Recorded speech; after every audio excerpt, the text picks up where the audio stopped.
Live from the local station, News 4 Jax starts now.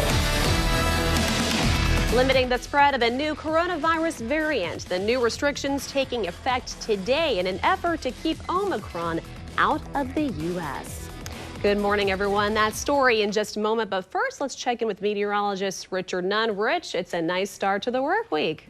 Thanks so much, Rich. Happening today, President Biden will give an update on his administration's response to a new COVID-19 variant. Since its discovery in South Africa, Omicron has spread to several countries, including Germany, the United Kingdom, Hong Kong, and Israel. New travel restrictions also take effect today. They cover South Africa and several neighboring countries. Other countries are announcing their own tighter border controls in response to the new variant. Right now, there are no reported cases of Omicron in the U.S., but as John Lawrence reports, health officials say it's only a matter of time.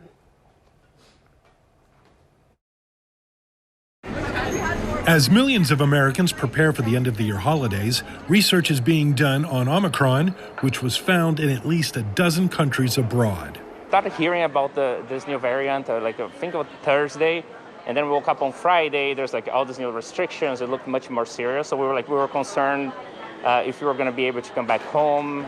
Though the Centers for Disease Control and Prevention says Omicron cases haven't been confirmed in the U.S. yet, it's almost definitely here already. Just looking at the number of cases coming off planes this weekend, it's almost a certainty that there have been cases that have gotten into the United States. Health officials say Omicron could spread more rapidly than other strains. It has a bunch of mutations, a disturbingly large number of mutations in the spike protein, which is the business end of the virus, which really binds.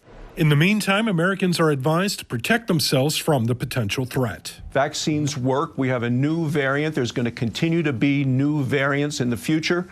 Medicines are better now than they have been. But I think the president was wrong with his mandate. We obviously have to have more information, but let's take this window to get better prepared by increasing our vaccination rates. John Lawrence, Channel 4, the local station. Thousands of U.S. service members face disciplinary action if they aren't fully vaccinated against COVID-19 today. The Navy has the highest vaccination rate of all the services at 97%. The Marines have the worst record. Service members who are not vaccinated could be dismissed for failing to follow a direct order. The Navy is taking another step to help slow the spread of the coronavirus. Masks are now required at all Navy commissaries. This does not apply to other base facilities. Indoor mask requirements were relaxed at NAS Jackson Naval Station Mayport earlier this month. Florida is reporting the lowest amount of coronavirus cases per capita in the U.S. The state reported a daily average of 1,400 coronavirus cases Friday. That's 6 per 100,000 people and a 2% decrease over the last 2 weeks. By comparison, New York State is reporting 6,400 cases a day, while California is reporting 3,200. Jury selection begins today in the trial of a woman accused of killing her co-worker at a Nassau County hair salon. Kimberly Kessler is charged with murder in the death of Jolene Cummings, a mother of 3 who vanished on Mother's Day in 2018.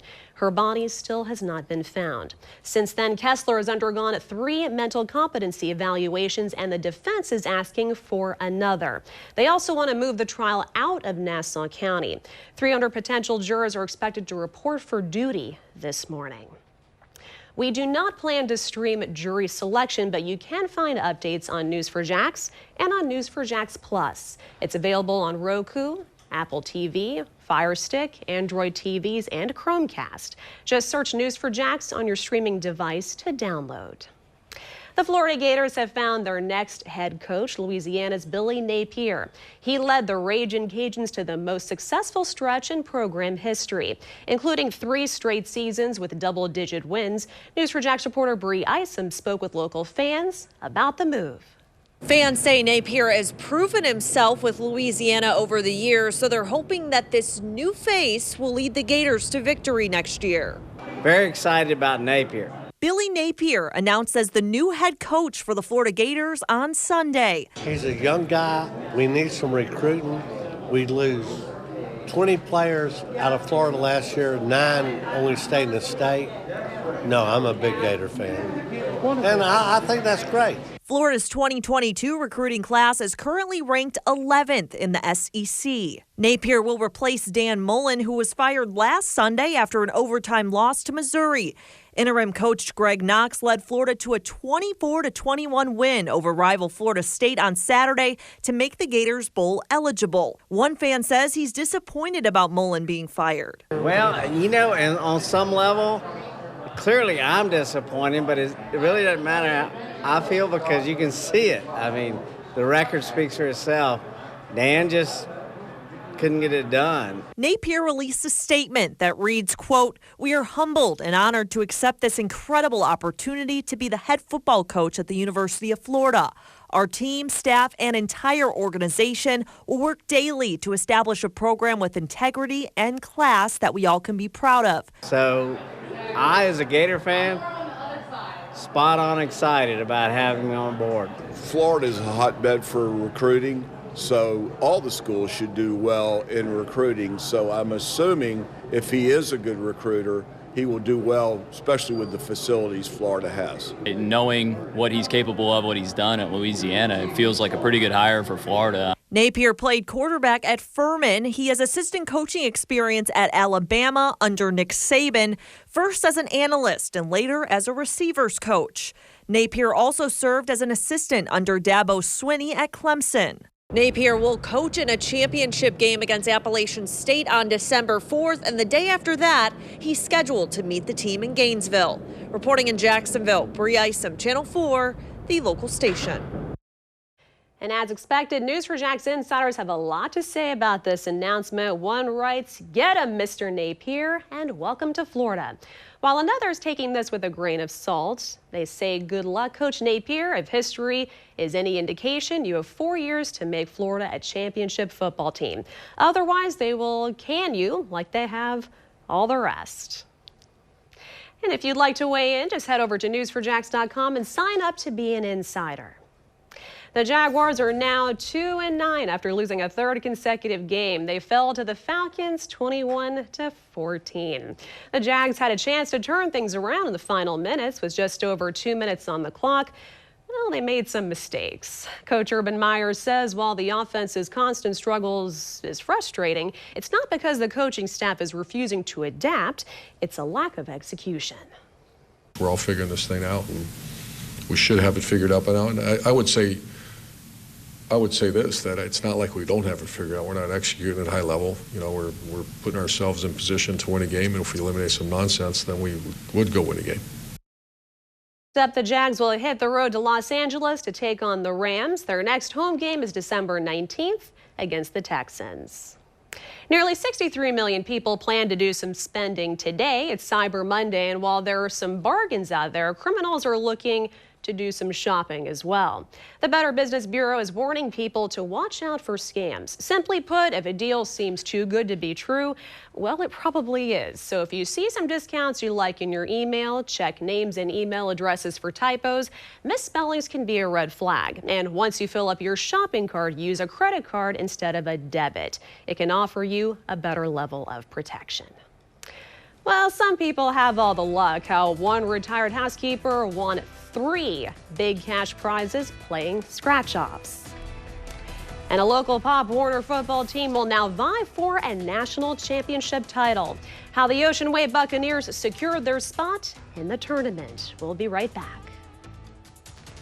And as we head to break, here's a live look outside through our Fernandina Beach sky cam. Looking a little windy out there today, but still early, quite dark.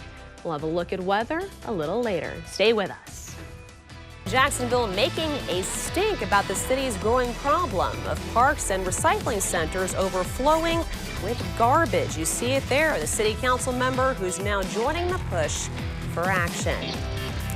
Good morning, and thank you for joining us this morning. We will get to those top stories in just a moment, but let's check in with meteorologist Richard Nunn for a look at your morning forecast. Good morning, Richard. Good morning, Ashley. We'll start off here with the radar that at the moment is quiet. Just days ahead of New Year's celebrations, the number of new COVID-19 cases in Florida and Georgia continue to explode. Surging cases in both states shattered single-day records. Georgia reported nearly 20,000 new cases yesterday. That's a 47% increase in confirmed cases in just a 24-hour period. And Florida reported nearly 47,000 new cases. That's about as many new cases as there are people in the city of Pensacola.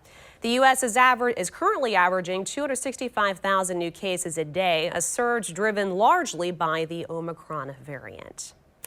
The FDA says at-home COVID tests may not detect the Omicron variant as well as they identify other strains. The agency says early data suggests that antigen tests do detect the Omicron variant, but may not be as sensitive to it. Doctors still say the tests are highly effective and necessary to combat the spread of the virus. The tests are still worthwhile. Don't let anybody think that the FDA was saying the tests are no longer good. They say they're less sensitive now. They never were 100% sensitive, the antigen tests. Everybody knew that. What the FDA is saying today is that when you look at Omicron and its ability to detect Omicron, some of the tests have a diminution further of the sensitivity. But they still say the tests are useful and should be used. If you don't have symptoms, if your exposure happened a few days ago, if you are completely asymptomatic and had no exposures and want to go to a gathering or to travel, well, those are all places where you could use this rapid antigen test at home. Dr. Karagaha also suggested that if you have symptoms or are directly exposed to someone with COVID, that's when you should head to a testing site and get a PCR test. A reminder for those looking for tests this weekend, the City of Jacksonville's community centers and Agape Health sites will be closed from today until January 2nd. For everything related to coronavirus, including available testing sites, sign up for our newsletter. All the latest headlines will be sent straight to your inbox. So to register, just go to news4jax.com/newsletters. People across Jacksonville are demanding answers this morning about the current recycling program, and now a city council member is joining the growing chorus of criticism, saying he doesn't even know what's going on. The News4Jax side team has been investigating dozens of complaints of recycling and garbage piling up at 14 city parks. This comes after the city suspended curbside recycling pickup in the fall, blaming the pandemic for staffing issues with contracted waste haulers. Now, at-large City Council member Matt Carlucci says he is planning a public meeting in mid-January with the council, city administrators, and the contractors to see what the problems are and how they can be fixed. He then plans to hold 2 town halls. Neighbors say they don't want parks to look like landfills.